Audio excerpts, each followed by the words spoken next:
Welcome back to Showbox Recaps. Today, I am going to explain a science fiction drama film called Finch. Spoilers ahead, watch out, and take care. The movie starts with a brief montage of Earth in ruins. A solar flare damaged the ozone layer 10 years ago, causing temperatures to climb to 150 degrees Fahrenheit. Planet Earth has deteriorated into a mostly inhospitable wasteland, scorched by UV radiation and vulnerable to catastrophic weather phenomena. Finch, one of the few survivors, is shown at the start. He is a robotics engineer equipped with a suit that protects him from the heat and the UV rays.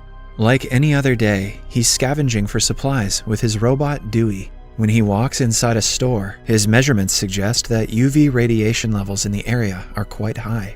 Meanwhile, the robot picks whatever is left in the store. Finch is then seen taking some dog food. After leaving, he marks the area so that he can keep track of the places that he's already scavenged.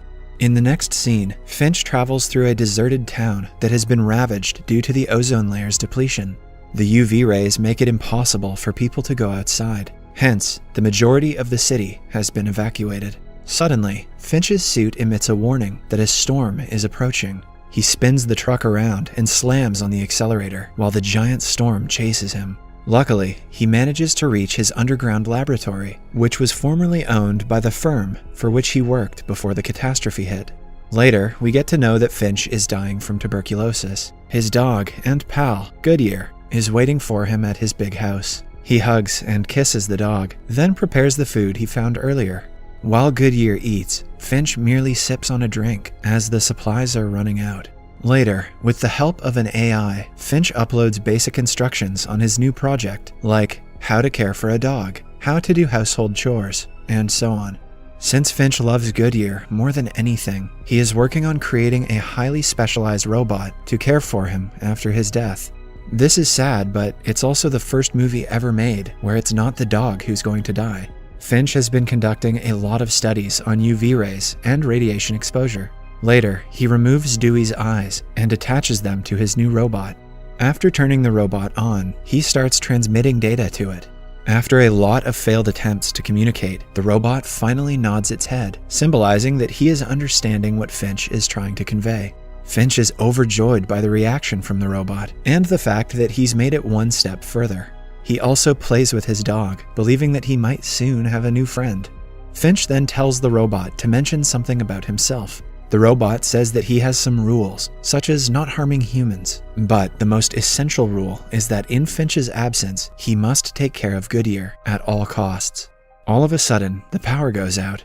Finch heads out to repair the wind turbine. He connects the cable, after which the lights are restored. Inside, the robot names himself Jeff.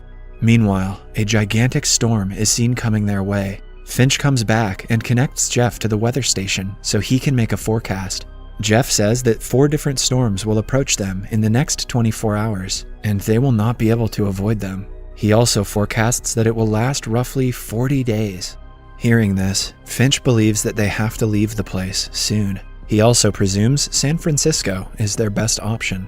Finch then starts to build the robot's full body. After finishing it, Finch increases the robot's transfer rate and starts teaching him how to walk.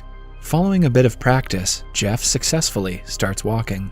While Finch is happy with the progress, Goodyear dislikes the robot and doesn't trust him at all. As the storm gets nearer, Finch starts packing all the essentials and also unplugs Jeff's data transfer at only 72%. Because of this, Jeff is not fully developed and hence acts like a child. Finch calls Dewey to join them, but forgets that he has removed his eyes. Hence, he attaches a camera so that he can finally see again. The 4 then climb into an RV and start making their way towards San Francisco. At the start of the ride, Jeff is extremely curious as he tries to learn everything that Finch does. For the time being, the group has successfully managed to evade the storm.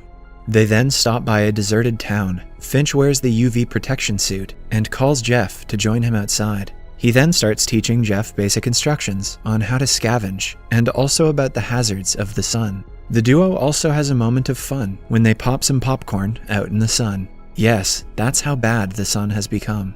The fun, however, soon fades away when Finch notices the storm approaching them. He gathers everyone and tries to outrun the storm, but it eventually catches up to them. Finch rushes outside with Jeff and orders him to help tie the RV with wires. After Finch gets tired, Jeff takes charge and successfully completes the task. Finch then gets inside the RV and secures it. Soon, the massive tornado hits, and all the wires begin to snap one after another until only one is remaining. Luckily, the storm passes and everyone is fine. Finch appreciates Jeff's good work, but is disappointed to learn that the front tire of the vehicle is damaged. They have a spare tire, but do not have a jack to lift the vehicle. However, Jeff simply lifts the vehicle himself, using his sheer strength, and tells Finch to change the tire. The next morning, Jeff attempts to communicate with Goodyear, saying that he is trying to learn the dog's language. But Finch wakes up and makes him understand that it will take some time for him and Goodyear to be on good terms. Later that day, a board points out that San Francisco is 1,522 miles away. Finch is stumped when Jeff asks him to explain the notion of trust, so he just shares his own life story. He mentions how he alone solved a software problem during a project, but gave credit to the whole team. In this way, he was able to win their trust. As he tells the story, Finch's health continues to deteriorate. They then stop at a restaurant where Finch vomits blood. Realizing that he doesn't have much time left, Finch takes Goodyear inside the restaurant and starts playing with him.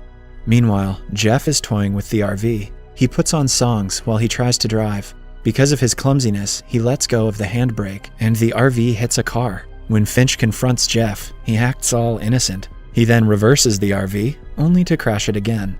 A furious Finch demonstrates what happens to his skin when he steps into the sunlight. He then screams at Jeff, telling him that his only job is to take care of Goodyear.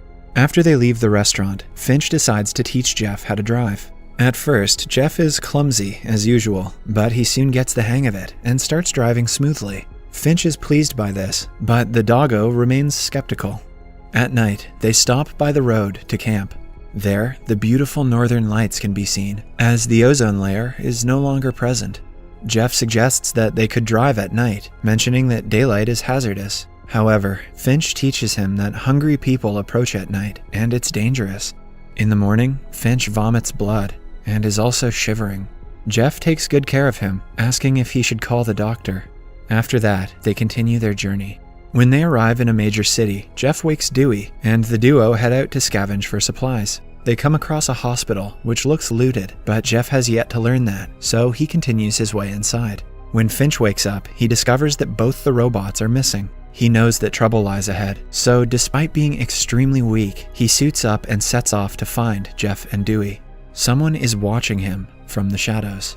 Upstairs, Jeff is delighted to find food, medicine, and even a fancy jacket for himself. Meanwhile, Dewey finds some snacks, but fails to notice a bear trap near it. As he reaches for the snacks, the bear trap rips him apart. After a distraught Finch finds him, he apologizes and turns off his power. Dewey wasn't the favorite anyway.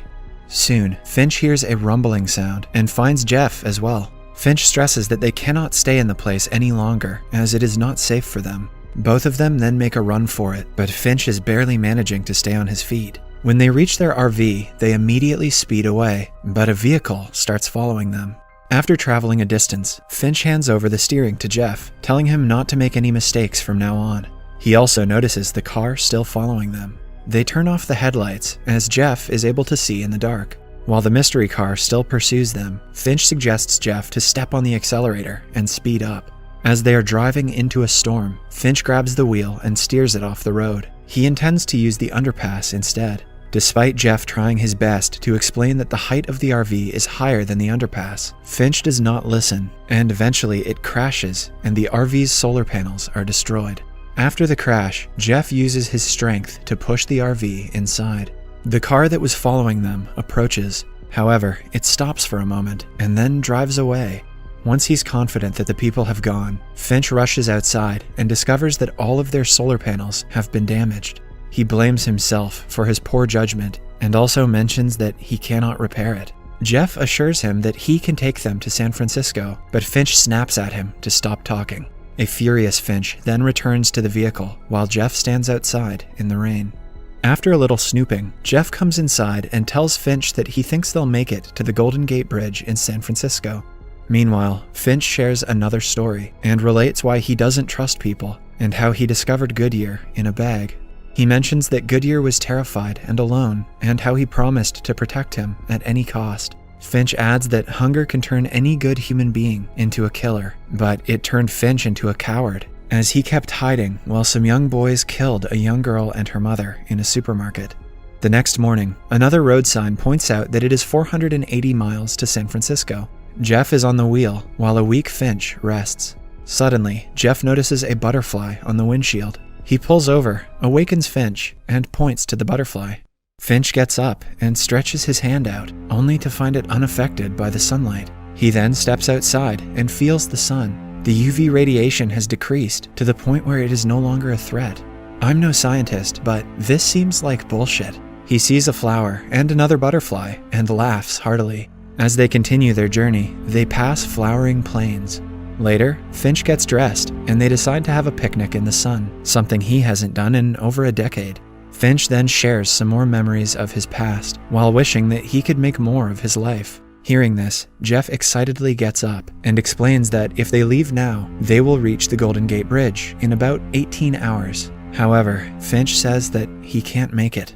A saddened Jeff then promises to take care of Goodyear when he's gone.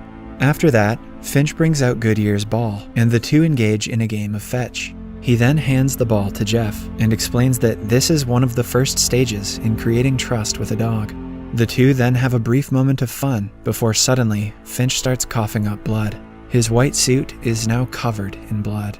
When Jeff asks if he can help him, Finch responds that he has already done so. He then shakes Jeff's hand and they hug. Here, Jeff is visibly upset, and we can see that he has emotions too. Jeff then assists Finch into the RV, where he lies down. Goodyear consoles Finch, while Jeff packs their belongings. Finch pats his beloved buddy on the back one more time before passing away. The two then burn Finch on the plains, along with his UV suit. After they are done mourning, Jeff carries on Finch's daily routine and feeds the dog. Later, they play fetch again.